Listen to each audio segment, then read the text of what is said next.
Secure Ninja is in London at the Infosecurity Europe conference. Behind me you can see Big Ben. Now not many people know this, but Big Ben is the name of the actual bell, not the clock or the clock tower.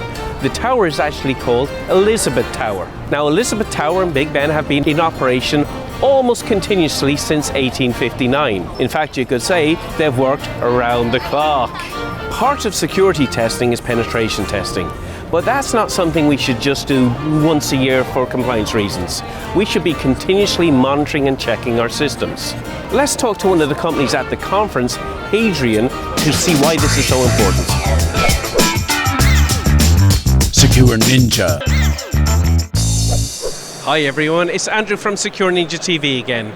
We're at Infosecurity Europe and we're in London. I'm talking to Roger Fisher from Hadrian. Hello Roger, how are you today? Hi Andrew, and thank you for joining our booth. I'm great, I'm enjoying the vibe here. How are you? I'm doing great. Listen, Roger has a very interesting story. We're going to talk about it in a little bit. He's been an ethical hacker since he was 12 years old. But let's go back and we'll talk about Hadrian a little bit. You've built this company, you're the CEO. Tell us a little bit about Hadrian. What is it? So Hadrian is an offensive security monitoring platform where we continuously monitor our customers for the most important risks. Right, so how does it work?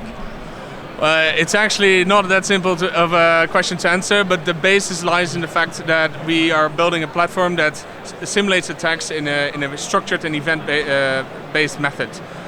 We have modules, over 200 in production right now, that we categorize in reconnaissance, which is basically answering the question, where do you have assets that point to the internet? Categorization, or contextualization, sorry. That's basically helping us to assess what is the actual asset doing, what is the business reason that this exists, and then the final category is the risk simulations. The risk simulations actually perform the attacks on the customer and help us assess whether they might be vulnerable to something. This all combined gets us lots of data that we then use to prioritize the most important risks of our customer. Okay, so I heard two very important points, continuous and prioritization. Why do you do it the way you do it? So continuous and prioritization is very important in today's threat landscape. I think that over the last 5 years we've seen a change and a pivot from threat actors targeting technologies instead of companies, and it means also that companies are getting inadvertently targeted much more often right now. Our position is you should be offensively monitoring yourself against these types of threats. And that means a much more holistic scope and a much wider view on your offensive testing than just a time-based every 3 months penetration test.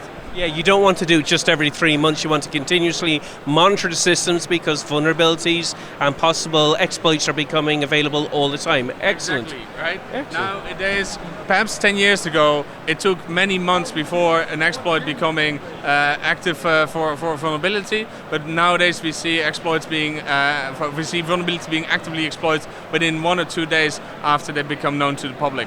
And this just has caused massive risks for a lot of large companies. And this has basically prompted us to build Hadrian. Excellent, yeah, the time from a theoretical exploit, a vulnerability that's maybe only possible in a lab, to an actual exploit in the wild has really shortened. Anything else going on there? So I think that one of the main reasons why this is also shortened is because threat actors have become much better at reverse engineering patches that companies publish, right? So again, 5 years ago, most exploits were found by threat actors, but nowadays they are actually reverse engineering some of the software that's getting patched from Microsoft or other large vendors. They are recognizing, hey, this is what has changed in the new version of the software, and they are able to reverse engineer that into an exploit that they can use in the wild. And again, it's really about the time difference that we're seeing now and how fast they've been able to do this. Especially web-based applications, we're talking hours to days instead of weeks and months anymore. Yeah, you have to turn around those patches very, very quickly because we know the attackers are well funded and they're able to create an exploit very, very quickly, especially if they're a state actor perhaps. Excellent. The patches that matter, you should patch quickly, right? I think that that's also important of the outcome of the tool that we build here, is that everything has a patch and everything needs to be constantly updated. But which patches actually matter to you? That's the question that I want answered for you, and that we do that based on actually finding which patches are currently, or which softwares are currently exploitable and require that patch. So, turning things a little bit lighter, Roger, you started ethical hacking when you were about 12 years of age, and you also created a cryptocurrency exchange. Tell us your story, please. So, yeah, you're basically giving it away already, Andrew, but that's how it happened. I was very young. I got intrigued by the ethical hacking and by solving the problems, solving the puzzles of how did someone else potentially made a mistake when they built this application. That at some point led me to break into an American company with a bug bounty program, and as a reward for breaking into their systems, they offered me a bounty in Bitcoin. It was 2012. I never heard of Bitcoin. I got again intrigued by the technology that was running behind it, and that led me to found a cryptocurrency exchange in Europe, where I was for almost 8 years until it became a financial institution. And at that point, I was like, this is not technology anymore. I'm out. I started Hadrian right after. Excellent. So you went from a young ethical hacker. The key here is ethical, guys, because we don't want to go to prison. I know I'm too pretty for prison. You stayed out of prison, good job. And you got into Bitcoin from the skill set you developed from hacking. You developed a cryptocurrency company, and now you've developed a cyber company. That's a fascinating story. Roger, it's been an absolute pleasure to talk to you. I hope we catch up to you. Yeah, thanks very much. I hope we catch up to you again sometime soon. Definitely. Hey guys, thanks so much for watching. Please remember to subscribe and to like, because we have a lot more content coming from Infosecurity in Europe.